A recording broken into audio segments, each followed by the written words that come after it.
आज हम पढ़ेंगे घनमूल। मैथ के अंदर हमारे पास वर्गमूल के बाद दूसरा टॉपिक आता है क्या? घनमूल। वर्गमूल में क्या होता था, हम किसी भी जो था उसका स्क्वायर करते थे या उसको दो बार मल्टीप्लाई करते थे। तो हम घनमूल में क्या करेंगे, उसी को 3 बार मल्टीप्लाई करेंगे। जैसे यदि 1 का घनमूल निकालना हो तो 1 मल्टीप्लाई 1 मल्टीप्लाई 1 इक्वल टू कितना हो जाएगा 1। जैसे 2 का घनमूल निकालना हो तो 2 मल्टीप्लाई 2 इक्वल टू कितना हो जाता है हमारे पास 8। एंड 3 का घनमूल निकालना हो तो हम क्या करते हैं 3 की पावर 3, तो क्या हो जाएगा हमारे पास 27। फिर हमारे पास यदि 4 का घनमूल निकालना हो तो 4 की पावर क्यूब इक्वल टू क्या हो जाएगा हमारे पास, वो हो जाएगा 64। ओके। उसी प्रकार यदि हम 5 का घनमूल निकालेंगे, 5 की पावर क्यूब इक्वल टू कितना हो जाएगा हमारे पास 125।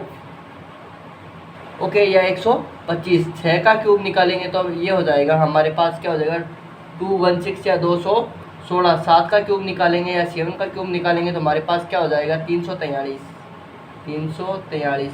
और 8 का क्यूब निकालेंगे तो क्या हो जाएगा हमारे पास, वो हो जाएगा हमारे पास 512 या 512। ओके, इसी प्रकार हमें क्या है क्यूब निकालते रहेंगे, इन क्यूब को हमें निकालेंगे। ये हमें एक प्रकार से तो ये बेसिक है, हमें 10 तक तो क्यूब हमें याद करने होंगे क्योंकि वो हमारे पास एक छोटा सा बेसिक है। फिर हम आगे देखते हैं 8 तक क्यूब हो गए, फिर आगे क्यूब देखेंगे तो उसमें अंदर अब हम देखेंगे 9 का क्यूब देख लेते हैं पहले।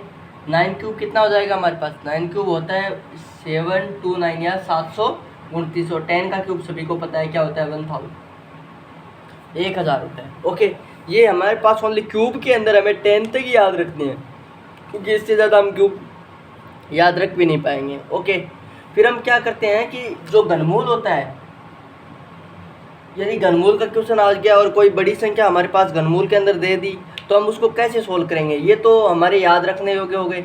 ओके, तो हम उसके अंदर अब एक चीज़ देखते हैं कि इसका शॉर्ट ट्रिक क्या है। हम अब शॉर्ट ट्रिक देखेंगे। जैसे शॉर्ट ट्रिक के अंदर देखते हैं कि हमें क्या है, एक होता है 2 जिसके अंत में यदि 2 आए, जिस पर से ये से 2 आ रहा है यहाँ पे। ओके, तो इस 2 किस में चेंज करेंगे, 2 को चेंज करेंगे हम 8 में। ओके, और फिर वापस 8 दिया हो तो उसको चेंज करेंगे 2 में। तो ये थोड़ा सा ध्यान में रखना। और यदि हमारे पास 3 दिया हुआ तो 3 को चेंज करेंगे हम किस में, 7 में। और यदि 7 दिया हो तो हम उसको किस में चेंज करेंगे, 3 में। ओके, और यदि हमें 5 गिवन हो तो 5 को हम 5 में ही इंटरचेंज करेंगे, किसी में बदलेंगे नहीं। और यदि हमें 4 गिवन हो तो 4 को भी हम किसी में बदलेंगे नहीं, एज इट इज़ 4 में ही रखेंगे। ये हम 3 संख्याएं गिवन हो हमारे पास किसी के अंत में तो हमें क्यूब निकालेंगे उसका। ओके, देखो अधिकतर यही संख्या मिलेगी हमें लास्ट में। किसी जैसे 6 और है तो 6 के लास्ट में भी ये तो 2 संख्या है, इनको छोड़कर अभी और सभी की जो क्यूब में जो संख्या होगी वही मिलेगी। जैसे 5 के में 5 मिल रही है, 6 के में 6 मिल रही है। देखो 7 में यहाँ पे 3 मिल रहा है ना, उसी प्रकार 8 में 2 मिल रहा है। इसी प्रकार से हम और संख्याओं का मान निकालेंगे, परंतु हम हमारे पास ये याद होना हमारे पास एक मोस्ट एंड जो थिंकिंग मान सकते हैं हम। ओके, और हम देखेंगे पूर्ण घन संख्या का बीजांक। एक होता है हमारे पास बीजांक, मतलब उसके अंत में क्या का होना चाहिए। ओके, तो हम इसको क्या कर रहे हैं, रफ कर रहे हैं, 1 मिनट।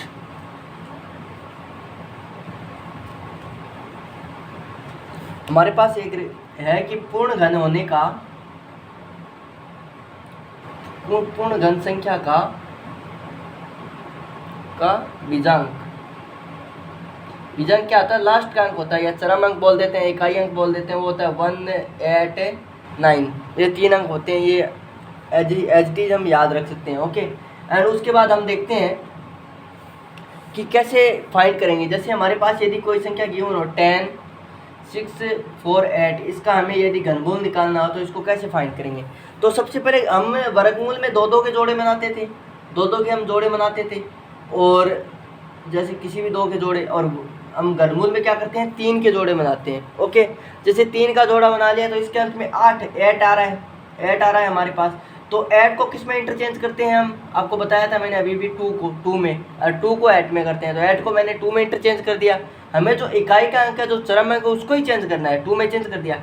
फिर हमारे पास एक 2 का जोड़ा बच गया, पीछे जो भी संख्या बचे उनका जोड़ा वगैरह नहीं बनाना है, उसका देखना है कि उसके आसपास उससे छोटी क्यूब कौन सी है। तो 10 से छोटी क्यूब 2 की क्यूब होती है, 2 की क्यूब कितनी होती है हमारे पास सबको पता है 8 होती है। तो इससे बड़ी यदि 3 की क्यूब लेंगे तो 27 वो 10 से बड़ा हो जाता है, तो हम क्या लेते हैं ये क्यूब ही लेते हैं। तो इसकी किसकी क्यूब होती है 2 की, तो हमारे पास यहाँ पे हम क्या लिख देते हैं 2 लिख देते हैं। तो आप 22 की क्यूब करके देख सकते हो, यही आंसर आएगा आपके पास। इससे शॉर्ट ट्रिक कोई हो ही नहीं सकती। कैलकुलेटर से फास्ट चलना है तो हमारे पास जुड़े रहिए मैथ वाले की पाठशाला से और चैनल को सब्सक्राइब कर दें। फिर हम आगे एक और देखेंगे 1, 5, 6 और 25। इसके अंदर हम इसकी यदि क्यूब निकालेंगे तो हम पहले 3 का जोड़ा बनाएंगे और मैंने कहा कि 5 हो 6 हो और जो भी संख्याएं हो 8 2 3 7 8 के अलावा उसको हम उसी में चेंज करेंगे। जैसे 5 है तो 5 को 5 में ही चेंज कर देते हैं, इस चरम अंक को हम एच ले लेते हैं। फिर हमारे पास 2 बची, तो इसका देखते हैं कि हम ये 15 से बड़ा या छोटा कौन सा होगा। जैसे 2 की क्यूब निकालेंगे तो 8 होता है, तो 8 इससे छोटा है और 3 की क्यूब निकालेंगे तो 27 इससे बड़ा है, तो 27 तो ले नहीं सकते, छोटे वाला लेना पड़ेगा। छोटे वाले क्या है 2 है, तो यहाँ पे हम 2 रख देंगे। तो ये आप 25 का क्यूब करके देख सकते हैं, यही आएगा 15, 60, 6, 25। एकदम एच आंसर मिलेगा आपको। आप कैलकुलेटर से भी धीरे करेंगे, कैलकुलेटर से करने में आपको टाइम लगेगा बट ट्रिक से करने में टाइम नहीं लगेगा। इसी प्रकार से यदि हम 12, 1, 6, 7 ले, इसका यदि हमें क्यूब निकालना हो तो कैसे निकालेंगे, 3 संख्याओं का जोड़ा बनाएंगे और जो अंतिम अंक क्या है 7 को किस में चेंज करना बताया मैंने, 7 को चेंज करना बताया था मैंने 3